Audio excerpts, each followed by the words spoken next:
1925 ഈ സംഘടന രൂപം കൊള്ളുന്നത്. ഇന്ന് വരെ അവരോട് ഐക്യപ്പെടാൻ കമ്മ്യൂണിസ്റ്റുകാർ പോയിട്ടില്ല.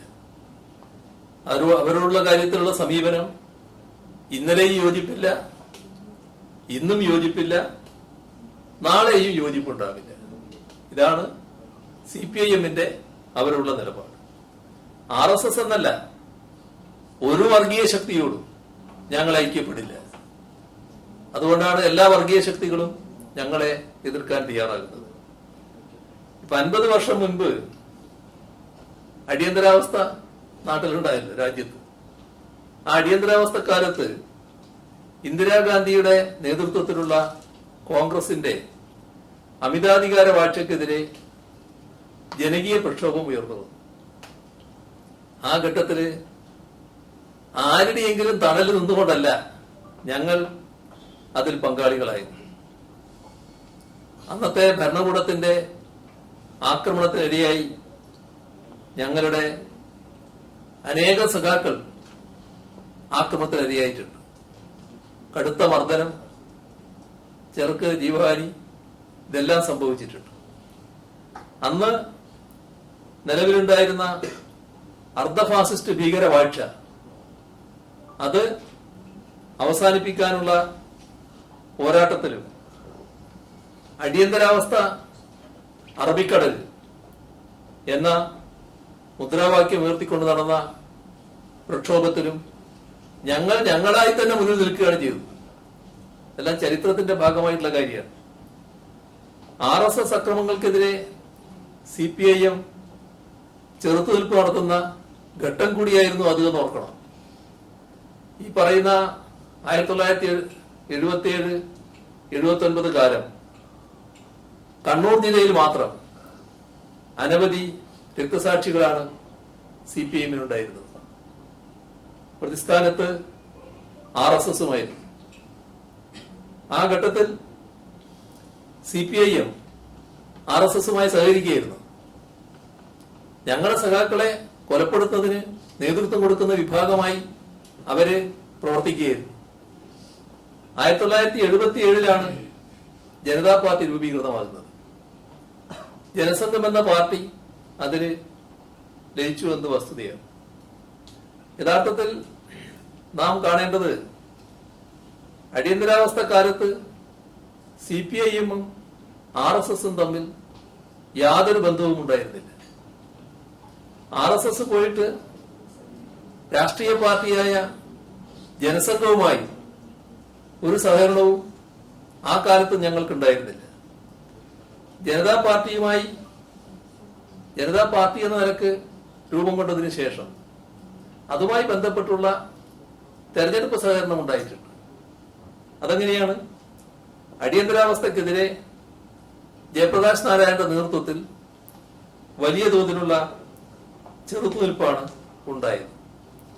പ്രധാനമായും സോഷ്യലിസ്റ്റ് പാർട്ടികളാണ് വിവിധ സംസ്ഥാനങ്ങളിൽ ഈ മുന്നേറ്റത്തിന് നേതൃത്വം നൽകിയത്.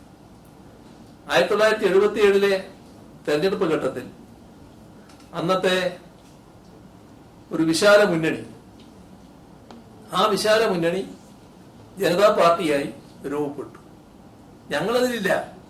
CPIM അപ്പോഴും വേറിട്ട് നിൽക്കുകയായിരുന്നു. അടിയന്തരാവസ്ഥയിലെ കോൺഗ്രസ് ഏകാധിപത്യ ഭരണത്തിനെതിരെ ഉയർന്നു വന്ന വിശാല ഐക്യത്തിലുണ്ടായിരുന്ന കക്ഷികൾ ഒന്നിച്ചു ചേർന്നാണ് ഈ പറയുന്ന ജനതാ പാർട്ടി ഉണ്ടാകുന്നത്. ഭാരതീയ ലോക്ദൾ, സംഘടനാ കോൺഗ്രസ്, സ്വതന്ത്ര party, socialist party of India, ഇങ്ങനെയുള്ള വിവിധ പാർട്ടികൾ ലയിച്ചാണ് 1977 ജനുവരി 23 ജനതാ പാർട്ടി രൂപീകരിച്ചത്. ഈ ജനതാ പാർട്ടിയിൽ പിന്നീട് ജനസംഘവും ലയിക്കുകയായിരുന്നു. ഇവിടെ ജനസംഘവും മറ്റെല്ലാ പാർട്ടികളെയും പോലെ, ജനതാ പാർട്ടിയിൽ ചേർന്ന മറ്റെല്ലാ പാർട്ടികളെയും പോലെ അവരുടെ എല്ലാ കമ്മിറ്റികളും പിരിച്ചുവിട്ടാണ് ജനതാ പാർട്ടിയിൽ ലയിച്ചത്. ഏതായാലും അന്നും ഇന്നും എല്ലാവരും കണ്ടൊരു വസ്തുതയുണ്ട്. CPIM ജനതാ പാർട്ടി ലയിച്ചിട്ടില്ല. CPI തന്നെ പ്രവർത്തിക്കുകയാണ് ചെയ്തത്. സ്വന്തം നിലയിൽ അടിയന്തരാവസ്ഥക്കെതിരെ സമരം ചെയ്യുകയായിരുന്നു CPIM ചെയ്തത്. അന്ന് കോൺഗ്രസിനോടും ഇന്ദിരാഗാന്ധിയോടുമുള്ള RSSന്റെ സമീപനം എന്തായിരുന്നു എന്നത് നമ്മുടെ പ്രതിപക്ഷ നേതാവിന് അറിവുണ്ടാകാതിരിക്കാൻ വഴിയില്ല. പ്രശസ്ത മാധ്യമ പ്രവർത്തകയും ഇന്ത്യൻ എക്സ്പ്രസിന്റെ പൊളിറ്റിക്കൽ എഡിറ്ററുമായിരുന്ന നീരജ് ചൗധരിയുടെ ഹൗ പ്രൈം മിനിസ്റ്റേഴ്സ് ഡിസൈഡ് എന്ന ഈ പുസ്തകമാണ്. ഇത് അദ്ദേഹം കാണാതിരിക്കാൻ ഒരു തരത്തിലും വഴിയില്ല. ഗവേഷണാത്മകമായ ഉള്ളടക്കമുള്ള ഒരു പുസ്തകമാണിത്. ആ പുസ്തകത്തിൽ RSSന്റെ അക്കാലത്തെ നിലപാടിനെ കൃത്യമായി വരച്ചു കാട്ടിയിട്ടുണ്ട്. ജനതാ സർക്കാരിനെ വീഴ്ത്തി ഇന്ദിരാഗാന്ധി തിരിച്ചു വന്നതിന് ശേഷം പലതവണ RSSുമായി ഇന്ദിരാഗാന്ധി നല്ല ബന്ധമാണ് സൂക്ഷിച്ചിരുന്നത് എന്ന് പുസ്തകം പറയുന്നു. 1982 RSS സർ സംഘചാലിന്റെ സഹോദരനായ ബാബുറാവ് ദേവറസിന്റെ അടുത്തേക്ക് തന്റെ മകനും MP-യുമായ രാജീവ് ഗാന്ധിയെ ഇന്ദിരാഗാന്ധി പറഞ്ഞയക്കുന്നു. കപിൽ മോഹനാണ് ഇതിന് ഇടനിന്നത്. അദ്ദേഹത്തിന്റെ വസതിയിൽ വെച്ചാണ് ആദ്യ കൂടിക്കാഴ്ച നടന്നത്. പിന്നീട് കൂടിക്കാഴ്ച നടന്നത് നമ്പർ 10 ജൻപതിൽ വെച്ചാണ് എന്നും പുസ്തകത്തിൽ പറയുക. ബാബുറാവിന്റെ കൂടെ BJP നേതാവ് സുഭാഷ് ഹാരിയും ഉണ്ടായിരുന്നു.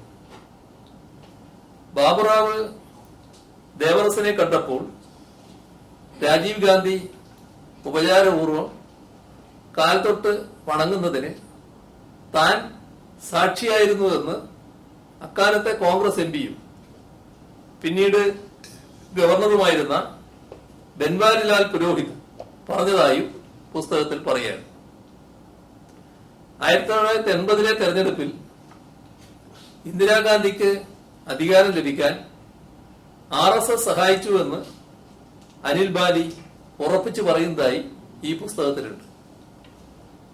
അനിൽ ബാലി ഇന്ദിരാഗാന്ധിയുടെ ഏറ്റവും അടുത്ത അനുയായിയാണ്. RSSന്റെ പിന്തുണയില്ലായിരുന്നെങ്കിൽ 353 സീറ്റുകൾ നേടാൻ കഴിയില്ലായിരുന്നുവെന്ന് ഇന്ദിര സ്വകാര്യമായി സമ്മതിച്ചിരുന്നതായും ബാലി അവകാശപ്പെടുന്നു. പേജ് 67 ഇതെല്ലാം രേഖപ്പെടുത്തിയിരിക്കുകയാണ്.